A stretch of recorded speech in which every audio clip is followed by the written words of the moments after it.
ఈ పిక్ ఈ కార్టూన్ ఏదైతే ఉందో దీన్ని బాబ్ మైనర్ అనే అతను 1925 లో గీశాడు. ఇతను ఆ టైంలోనే విజువలైజ్ చేసుకున్నాడు. ఈ పిక్ క్లియర్ గా చూస్తే గనక ఇంపీరియలిస్టిక్ స్టేట్స్ ఏవైతే ఉన్నాయో American, British and French imperialism, ఇవి చిన్నగా విప్స్ పట్టుకొని అంటే కొరడాలు పట్టుకొని ఉన్నారు వీళ్ళు. అండ్ పెద్ద పెద్దగా 3 దేశాలు ఉన్నాయి, ఆఫ్రికా, భారత్ అండ్ చైనా. అయితే ఈ 3 పెద్దవైపోయినాయి. ఈ ఇంపీరియలిస్టిక్ స్టేట్స్ ఏవైతే ఉన్నాయో చిన్నవి అయిపోతాయి అని చెప్పి ఆ టైంలోనే విజువలైజ్ చేసుకున్నాడు. ఏంటంటే వీళ్ళ దగ్గర imperialistic states British, America and French, వీళ్ళ దగ్గర డబ్బులు, గన్స్, వెపన్స్ అన్నమాట ఎక్కువ ఉన్నాయి. ఎక్కువ ఉండటంతో ఈ కంట్రీస్ ని వాళ్ళ అదుపులో, వాళ్ళ చెప్పు చేతల్లో పెట్టుకొని వాళ్ళు పనిచేయించుకుంటా ఉన్నారు. But going long after few decades ఈ కంట్రీస్ ఏవైతే ఇప్పుడు అణిగిమణిగి తొక్కించబడి ఉన్నాయో ఈ కంట్రీస్ అనేవి డామినేట్ చేస్తాయి. Because they have potential, they have power in people. వాళ్ళ దగ్గర స్ట్రెంగ్త్, పాపులేషన్ చాలా ఎక్కువ ఉంది,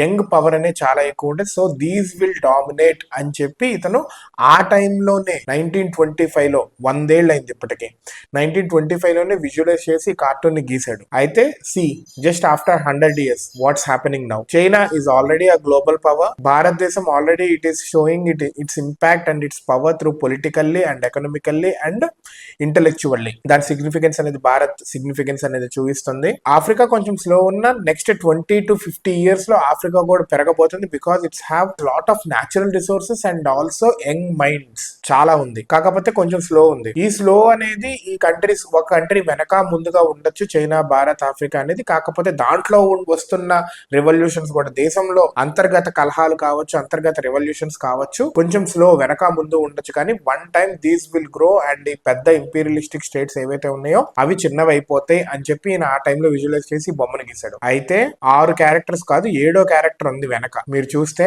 టోపీ పెట్టుకొని, స్టార్ బొమ్మ వేసుకొని, ఒక గన్ను పట్టుకొని ఒక వ్యక్తి ఉన్నాడు. That is nothing but Soviet union. 1925 లో బోల్షివిక్ రెవల్యూషన్ నుంచి సోవియట్ యూనియన్ అనేది ఎమర్జ్ అయింది. అండ్ సోవియట్ యూనియన్ అనేది తనని తాను ఒక యాంటీ ఇంపీరియలిస్టిక్ స్టేట్ గా, రెవల్యూషనరీ ఫోర్స్ కింద పొజిషన్ చేసుకుంది. సోవియట్ యూనియన్ అనేది ఈ 3 కంట్రీస్ భారత్, చైనా, ఆఫ్రికాకి ఎల్ఈ కింద హెల్ప్ చేస్తూ, వాటి పేదరికం నుంచి కావచ్చు, వాటి దగ్గర ఉన్న రిసోర్సెస్ ని హెల్ప్ చేస్తా, బేసికల్లీ అలై కింద అనమాట, వాటిని డెవలప్ చేయడానికి, ఈ కంట్రీస్ ని డెవలప్ చేయడానికి హెల్ప్ చేస్తూ, ఈ వెస్టర్న్ సిగ్నిఫికెన్స్ ఏదైతే ఉందో, సిగ్నిఫికెన్స్ అనకూడదు, ఈ వెస్టర్న్ డామినెన్స్ ఏదైతే ఉందో దాన్ని తగ్గించేటట్టుగా వీటిని డెవలప్ చేస్తే ఆటోమేటిక్ గా తగ్గిపోద్ది చేస్తూ అలై కింద హెల్ప్ చేస్తున్నట్టుగా దాన్ని పొజిషన్ చేశాడు అతను. వెనక నుంచి మొత్తం చూస్తా ఉన్నాడు సోవియట్ యూనియన్ అన్నట్టు అనమాట. అండ్ రష్యా ఏదైతే ఉందో అది it is also waiting for it's dominance over this west అనేది. అండ్ ఆఫ్టర్ 100 years ఏం జరుగుతుంది ఇప్పుడు, లాస్ట్ 10 years నుంచి చూస్తే రష్యా దాని డామినెన్స్ పెంచుకుంటా ఉంది.